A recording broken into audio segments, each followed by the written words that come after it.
शेतकरी मित्रांनो, बऱ्याच शेतकरी मित्रांच्या सोयाबीनची त्या ठिकाणी मोठ्या प्रमाणात भरपूर त्या ठिकाणी वाढ होत आहे. तर वाढ स्टॉप करणं आपल्याला गरजेचं आहे, जेणेकरून त्या ठिकाणी आपल्या जे काही सोयाबीन आहे त्याची वाढ मेंटेन होऊन जास्तीत जास्त फळफांदे पडल्या पाहिजे आणि जास्तीत जास्त त्या ठिकाणी फुलधारणा होऊन आपल्या उत्पन्नामध्ये वाढ झाली पाहिजे. तर शेतकरी मित्रांनो, जसे आपण कुठलं पिजार वापरलं पाहिजे, कुठले वाढ संयुग वापरलं पाहिजे, या संदर्भात परिपूर्ण माहिती आपण आजच्या व्हिडिओमध्ये जाणून घेणार आहोत. नमस्कार, मी आहे आपला होस्ट अँड दोस्त योगेश्वर बोंद्रे. तुम्हा सर्वांचं पुन्हा एकदा आपल्या बोंद्रे ॲग्रीटेकमध्ये खूप खूप स्वागत करतो. शेतकरी मित्रांनो, जर तुमची सोयाबीन त्या ठिकाणी 30 ते 35 किंवा 40 दिवसाची असेल, तर ह्या कालखंडामध्ये आपल्या सोयाबीन पिकाची वाढ मोठ्या प्रमाणात होत असते.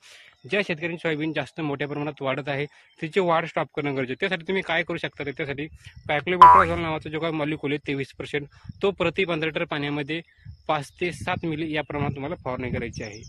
मार्केटमध्ये सिजेंटा कंपनीचं कल्टर या नावाने उपलब्ध आहे, किंवा याऐवजी तुम्ही पॅक्लोबेट्राझोल 40% हा जो घटक आहे, म्हणजेच त्या ठिकाणी सुमटोमो कंपनीचं टाबोली हा सुद्धा मॉलिक्यूल तुम्ही प्रति 15 लिटर पाण्यामध्ये 3 ते 5 मिली या प्रमाणात फवारणी करू शकता. ह्या दोन मॉलिक्यूलपैकी तुम्ही कुठलाही एक मॉलिक्यूल त्या ठिकाणी तुमच्या सोयाबीन पिकाची वाढ स्टॉप करण्यासाठी करू शकता. तुम्ही जर याची फवारणी केली तर तुमच्या सोयाबीन पिकाची वाढ स्टॉप होईल, सोयाबीनला काळोख येईल, त्या ठिकाणी रोग शोषण करणाऱ्या किडीचा प्रादुर्भाव कमी होतो, जास्तीत जास्त फुटवे आणि जास्तीत जास्त फुलधारणा त्या ठिकाणी होत असते. शेतकरी मित्रांनो, व्हिडिओ कसा वाटला कमेंट करून नक्की सांगा आणि अशाच शेती संदर्भात परिपूर्ण माहितीसाठी बोंद्रे ॲग्रोसोबत जोडून राहा. पुन्हा भेटूया अशाच एका नवीन व्हिडिओमध्ये. तोपर्यंत काळजी घ्या तुमच्या पिकाची. धन्यवाद.